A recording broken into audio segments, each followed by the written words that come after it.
E aí galera, vocês estão bem? Porque eu tô daí, sejam bem-vindos a mais um vídeo do canal Daniel Leite. No vídeo de hoje eu trago para vocês a parte 2 de reprodução alienígena em Ben 10. Vocês gostaram muito da parte 1, então merece uma parte 2, né galera? Até porque tem muito alien pra gente comentar. Então, já deixa aquele like, se inscreve e bora pro vídeo!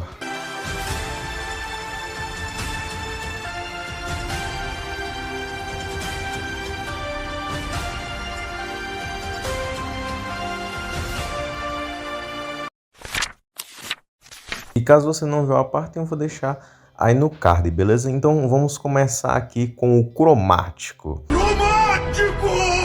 O Sugilite é o único cristal Sapien, né, fora o cromático, mas o cromático ele existe por ser uma cópia genética do Sugilite. Então, como o Sugilite se originou sendo uma espécie taxonômica, um indivíduo único? Bom, a gente pode teorizar que foram os próprios Petrosapiens ou os outros seres também que existem em Petrópolis, né, Subsapiens, Anthrosapiens, que foram quem criaram o Sugilite para ser o guardião de Petrópolis, ou ele pode ter se originado de um misticismo no universo Ben 10, sabe? Tipo, assim como Deus para nós cristãos, né, é um ser primordial, o Sugilite pode ser assim também para os habitantes de Petrópolis, entendeu? Então a gente não sabe bem como foi, mas a gente sabe que ele foi criado. Só que para ele se reproduzir, como funciona? Ele pode se reproduzir? Bem, a gente sabe que ele tem um cristal de backup que pode gerar ali outros Petrosapiens. Ele conseguiu restaurá-los, assim como todo o planeta Petrópolis, e não só os Petrosapiens, assim como também as outras variações, as outras espécies que existem no planeta. E a gente também sabe, né, pela cromatização do diamante, ele pode passar os seus componentes genéticos para o Petrosapien, já que o diamante é cromatizado, ele tem o torso ali do diamante, assim como todos os Petrosapiens que ressurgiram, né, que renasceram ali através do poder do cristal de backup do Sugilite, eles tiveram ali a parte também cromatizada, fazendo assim com que eles tenham uma compatibilidade genética com o Sugilite. Então, isso seria uma espécie de reprodução do cristal Sapien? Comenta aí, galera. Agora vamos falar do idem. Eu sei que na parte 1 eu falei, né, da reprodução dos alienígenas pela multiplicação. E no caso do idem a gente vai recapitular, né, que é pela fissão binária. Sim, ele se multiplica através da fissão binária, então isso seria também uma maneira de reprodução. E quando ele tem 10 anos ali no clássico, os seus clones são interligados, assim fazendo com que se um clone sentir a dor, os outros vão sentir também, porque ele ainda não alcançou uma maturidade para se reproduzir e criar indivíduos únicos, assim, separados um dos outros, sem ser interligados. E aí quando ele chega ali em Omniverse, com 16 anos, ele já está com a maturidade a ponto de poder se reproduzir e fazer com que os seus clones eles não sejam mais interligados. Tanto pela essa parte da reprodução, tanto pela proteção contra o predador, por causa que o Panunciano ele atacar um Splixion, ele tivesse interligado com seus clones, então todo o exército de Splixions ali, eles iriam morrer. Mas como quando ele alcança ali a maturidade, ele perde esse vínculo aí com seus clones, então não teria tanto problema assim. E também, galera, existe um Splixion fêmea, foi feito aí o design dele pelo Derek J. White. Ou seja, eles poderiam se reproduzir tanto pela fissão binária, quanto sexuadamente, já que existem machos e fêmeas, e gerar um outro Splixion, né, diferente, né, não sendo uma cópia, né, que nem é através da fissão binária, né, que a fissão binária cria cópias, mas esse novo Splixion gerado, ele poderia, com o passar do tempo, também fazer a reprodução através da fissão binária, ou também sexual, né, dependendo aí da necessidade da espécie. Agora vamos falar aqui, galera, do fogo fato. Bem, nunca foi mostrado uma metanosiana, né? Um metanosiano fêmea. A gente só tem aí a aparência do fogo fato. Só que assim, eu acredito que pelo design dele, eu acredito que eles poderiam sim fazer uma versão feminina, sabe? Tipo, pronto, se a Gwen 10 ela tivesse um metanosiano, teria uma aparência feminina, não seria tipo igual o Gosma, que tanto o macho quanto a fêmea tem a mesma aparência, só muda a cor. É também que no caso deles a gente teorizou que uma das maneiras de reprodução seria através da fissão binária, e a fissão binária é a cópia, é uma cópia genética. Mas eu acredito que sim teriam metanosianas fêmeas, E lembrando aqui que o fogo-fato, né, os metanosianos, eles são baseados em plantas, em flores. E as flores, elas têm sim sexo, né? Elas podem ser tanto hermafroditas, né? Ou seja, uma mesma flor possui estrutura feminina e masculina, ou podem ser unissexuais, onde haverá flores com órgãos femininos e flores com órgãos masculinos separadamente. Eu acredito que o metanosiano ele seria unissexual, beleza? Então, ele sendo baseado numa flor, como é que uma flor ela se reproduz? Ela se reproduz através dos grãos do pólen, que possuem células sexuais que ficam depositadas no androcel. Ao serem levados de uma flor para outra, né, através de um agente polinizador, no caso pode ser uma abelha ou um outro inseto assim que poliniza, né, o pólen vai para o ginecel, que é o ovário da flor, onde ela armazena os óvulos. Né? Quando os grãos de pólen chegam ao ovário da flor e houver condições ambientais suficientes, acontece assim a fecundação, entendeu? Mas assim, como no caso do metanosiano, ele é um ser que se move, né, não é um ser que fica ali parado como uma flor, então para ele não precisa de um agente polinizador, ele mesmo vai lá e faz acontecer. Sendo assim, ele seria um ser sexuado. E o processo de desabrochamento que existe no metanosiano também seria semelhante ao da flor, que esse processo de desabrochar das flores necessita de mais de 1000 outros genes. Eles só entram em atividade depois do comando dado pela a pétala 1. Primeiro, ele manda o sinal para o meristema parar a reprodução de novas folhas. O meristema ele é um tecido vegetal responsável pelo crescimento e desenvolvimento das plantas. Só que assim, esse processo de desabrochamento não é com todos os metanosianos, né? A questão dos mais fortes sobrevivem na seleção natural. Então, alguns metanosianos, no caso do fogo-fato, ele desabrochou porque ele é o ápice da espécie, também por causa que ele estava numa idade, ali, né, o bem com 16 anos, ele estava amadurecido, então o fogo-fato também passou por esse mesmo processo. Mas existe também as variações, né, o metanosiano que não desabrocha, como os swamps. Assim como os seres humanos, né, tipo, existem seres humanos pela biologia, pelos genes, eles têm uma capacidade melhor do que outros, né, tipo, por exemplo, os negros, eles têm mais habilidade, assim, pela genética mesmo, né, em esportes do que outros seres humanos. Então, fazendo um paralelo com o metanosiano, faz sentido na evolução terem metanosianos que desabrocham e outros que não. Vamos agora para o besouro. O besouro é baseado em quê? Em um besouro. Então, como é que os besouros eles se reproduzem? Eles se reproduzem sexuadamente, né? Com algumas exceções que podem realizar a partenogênese, que a partenogênese é aquele processo lá que eu expliquei do friagem, né? Que ele faz uma reprodução sem a necessidade da fecundação, né? Somente a fêmea pode fazer ali os filhotes. Assim, a maioria dos besouros eles colocam ovos, mas podem ter espécies tanto ovíparas que botam ovos, quanto vivíparas que não botam ovos, né? E os ovos são alongados e lisos, postos sozinhos ou em grupos. Aí no caso do besouro, os Orichitini, eles colocariam ovos, sim, por causa que eles são baseados no besouro rinoceronte japonês, né? Esse besouro ele viverá a maior parte da sua vida no subsolo, nos estágios de larva e pupa, né?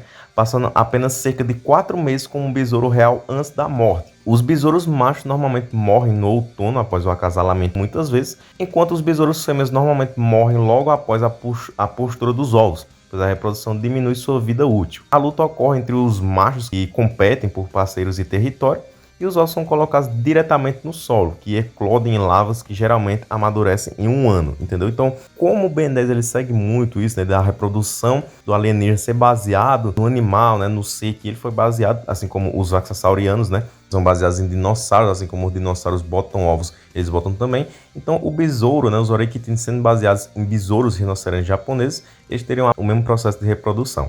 Os gormandos. Bom, galera, o glutão, originalmente ele era para ser uma ameba creature light. Uma ameba, ela se reproduziria através da fissão binária, né? Só que na série, assim, o glutão que a gente conhece, ele não é exatamente isso, né? Ele foi mudado, ele parece mais com um sapo mesmo. Tanto que no episódio Problema de Estômago, a piada já é essa, né? Gormand versus Impulsiano, é sapo contra sapo, entendeu? Só que o meio de reprodução deles é mais parecido com o da formiga.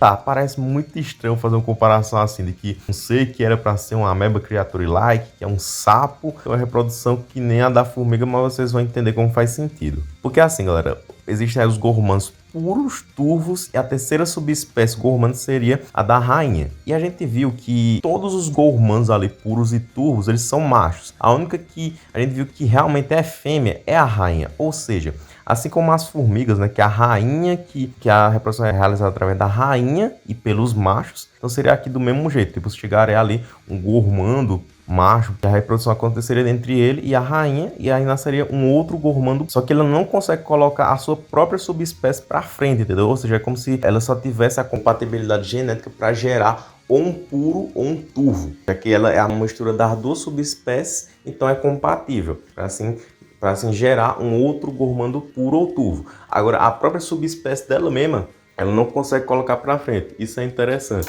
E a rainha, né, as formigas, né, a rainha, ela faz a reprodução através do voo nupcial. Se a gente for comparar com os gormandos, eles também têm uma espécie de voo, né, quando eles realizam lá o plano ômega, como em todo o planeta, e eles saem voando ali pelo espaço. Então, será que a reprodução não acontece por ali, né? Quer repor alguns soldados perdidos, né? Faz sentido, né? Soldados perdidos no espaço, ali ela quer repor, gerando assim mais soldados. Então, é isso, galera. Agora vamos aqui para os nanochips, que acredito que desse vídeo aqui vai ser os mais complexos. Então, vamos explicar aqui com calma. Bom, o nanomec, os nanochips no geral, são literalmente as abelhas alienígenas no universo Ben 10. Isso a gente pode concordar. Então, como é feita a reprodução das abelhas? As abelhas reproduzem pela partenogênese, né? O mesmo processo lá do friagem que eu falei. Só que nesse caso particular de reprodução, os óvulos produzidos por abelhas fêmeas podem ou não ser fecundados por machos, entendeu? Essa fecundação é que determina o sexo das abelhas geradas na maior parte das espécies. Então é por isso que mesmo tendo ali a partenogênese e tudo, pode existir tanto machos quanto fêmeas, entendeu? E assim, para as abelhas a gente sabe como é que funciona. Tem a rainha, aí tem as abelhas operárias, e os zangões. Fazendo um paralelo com os nanochips, a rainha seria a rainha, obviamente, as operárias seriam os outros nanochips ali que estão no comando da rainha, e o nanomec seria o zangão, já que a rainha reconheceu ele como um zangão.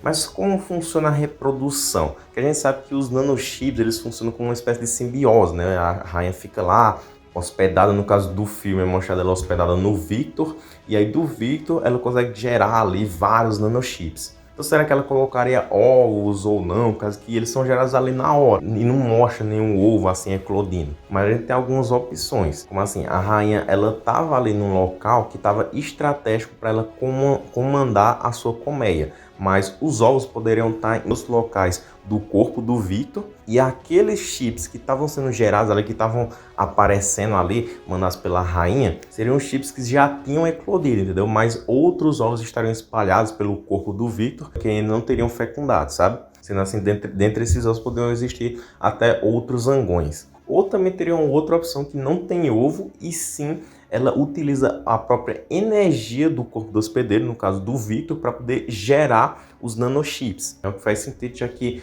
o ser humano ele é um ser que tem uma adaptabilidade grande. Isso poderia ser aproveitado na geração aí de nanochips que também tem uma adaptabilidade grande, para assim ela usar assim, os componentes como o carbono, né, já que é confirmado que os nanochips são feitos de carbosilício, e aí através dessa energia eles seriam gerados ali os nanochips na hora, sem a necessidade de ovo, entendeu? Tem essas duas opções. Mas também teria uma terceira opção que é um pouco diferente dessa. Aí vocês comentam aí qual a que vocês concordam, beleza? Mas a terceira é o seguinte, que os nanochips não teriam fêmeas na sua sociedade, a não ser a rainha. No caso que as operárias, elas são fêmeas estéreis, entendeu? E eu disse que os outros nanochips seriam operárias, mas nesse caso aqui, não. A única fêmea que teria seria a rainha. O resto ia ser tudo macho. Aí se tivesse uma necessidade de trocar a rainha, tipo, sei lá, a rainha ia lá e morria, aí teria que colocar uma outra rainha no lugar. Aí um dos machos, ele ia lá e iria ser convertido para rainha. Por causa que é uma coisa que existe no reino animal, né? A troca de sexo. Então, por que no reino alienígena também não haveria, ainda mais dos nanochips, que são seres adaptáveis, né? Já que evolutivamente não faz sentido eles terem uma fêmea fora a rainha, já que não tem larva para alimentar, né? Uma vez que tudo surge da rainha, né? Ela está infectando o hospedeiro, mas o nanomec continuaria aí sendo um zangão, só que ele seria um zangão especial, né? A rainha comprovou isso, né? Por causa que ela reconheceu ele como um zangão, só que ele não seria um zangão comum, como ele fala. Sou meu zangão, nem humano, zangões se adaptam. E humanos nunca desistem! Bom, galera, então aí tem todas essas opções aí, você comentar aí nos comentários qual é a opção que você mais concorda, beleza? Dessas que eu dei aí em relação à reprodução dos nanochips. Falando agora do Ultra T, os mecamorfos galvânicos, eles se reproduzem através de quê? Bom, a gente poderia dizer que era através da fissão binária também, né? Por causa que eles são seres gelatinosos, faria sentido, né? Isso aqui não seria uma clonagem assim, uma multiplicação que nem do Idem, do Eco-Eco, não. Seria um processo assim mais demorado, assim, até a criação do novo ser. E faz sentido, né? Por causa que eles juntos conseguiram formar ali, né? Construir o planeta deles. E o Bezel, ele demonstrou também isso. Também demonstrou o fato dele poder criar um ser, já que ele que gerou o chip, né? O chip é algo que vem dele. Só que isso é interessante porque ele conseguiu criar um ser que não tem o seu componente genético. O seu componente genético é diferente, já que o chip é um mecamorfo animal, né? E existem outros mecamorfos animais, mostrados aí pelo Derek, né? Ele fez visual de outros nanochips com a aparência animalesca. E também pode existir os mecamorfos árvores, né, mostrados aí no episódio Problema Heliocoidal. Cada um com o seu próprio tipo de reprodução, né? As árvores teriam a reprodução das plantas, né, que já foi explicado aqui no vídeo. Os animais teriam a reprodução sexuada. E os mecamorfos teriam essa reprodução que eu falei aí. Que poderia ser, né, através da clonagem, né, através desse processo. Só que como existem também mecamorfos femininas mostradas aí, então também poderia acontecer a reprodução sexuada. E por último, galera, vamos falar aí do camaleão. Bom, o camaleão a gente sabe que ele é baseado em quê? Em camaleão. Como é que um camaleão se reproduz? Ele é um réptil, então ele tem a reprodução sexuada e coloca ovos. Seria basicamente assim. O próprio prisioneiro 775 confirmou que ele tem família. Enquanto eu estava na prisão, nós perdemos a revolução. Minha parceira e meus filhos se foram. Todos se foram. Então seria basicamente assim, né? A fêmea colocaria ovos, no caso aí a subidora também é uma Merlina Sap, então no caso dela, ela colocaria ovos, mas não pense que ela e o exocrânio teriam um filho, porque eles não têm compatibilidade genética, galera, não tem nem como. A não ser que teria uma tecnologia aí que poderia fazer com que eles tivessem filho, mas não seria um processo natural. E mesmo assim, galera, ia ser um negócio assim muito esquisito. Seria o bicho mais feio que o espantoide, o filho da subidora com o exocrânio. Pelo amor de Deus, não quero nem imaginar.